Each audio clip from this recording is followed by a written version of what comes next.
एक बार एक भिखारी अपने जीवन से परेशान हो चुका था, क्योंकि उसे अपने जीवन को चलाने के लिए भीख मांगना पड़ता था। उसे हर एक चीज के लिए भीख मांगना पड़ता था।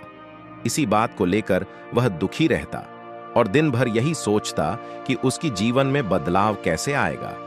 यह सोचकर वह निराश हो जाता। वह हर दिन देखता कि बहुत सारे लोग निराश होकर, आंखों में आंसू लिए लोग और विभिन्न चिंताओं से परेशान लोग गौतम बुद्ध की तरफ जाते और वापस लौटते समय वे लोग बहुत ही खुश होते थे। वह भिखारी यह नहीं समझ पा रहा था कि गौतम बुद्ध उनके साथ ऐसा क्या करते थे कि वे बेहद खुश हो जाते थे। वापस लौटते हुए लोगों के हाथों में ना तो ढेर सारे पैसे होते थे, ना ही सोने चांदी। तो फिर ऐसा क्या होता था कि लोग बुद्ध के पास से लौटते वक्त इतना खुश होते थे? यह सब सोचकर वह भिखारी भी निर्णय लिया कि वह भी महात्मा बुद्ध के पास जाएगा और देखेगा कि ऐसा वहां क्या हो रहा है कि दुखी लोग उनके पास जाकर खुश हो जाते हैं। वह बुद्ध से मिलने के लिए उनके पास चल पड़ा।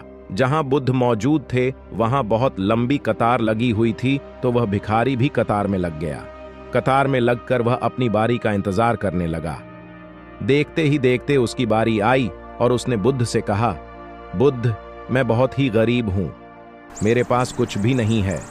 मुझे अपना जीवन चलाने के लिए भी दूसरों से भीख मांगनी पड़ती है। अब आप ही बताइए कि मैं अपने जीवन को कैसे बेहतर कर सकूं।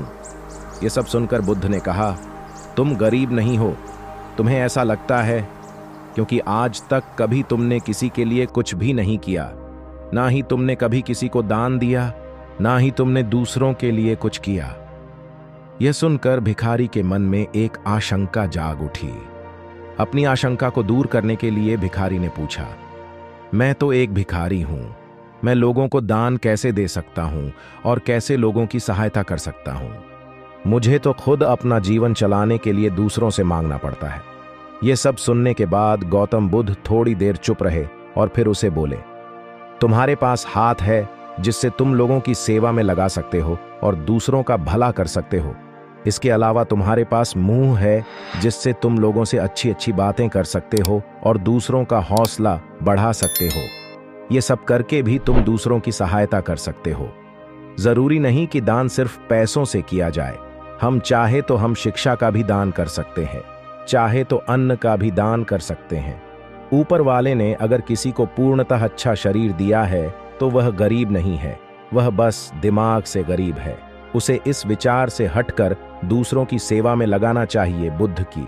यह सब बातें सुन लेने के बाद वह भिखारी बहुत ही ज्यादा खुश हो गया और उसका मन अब संतुष्ट था।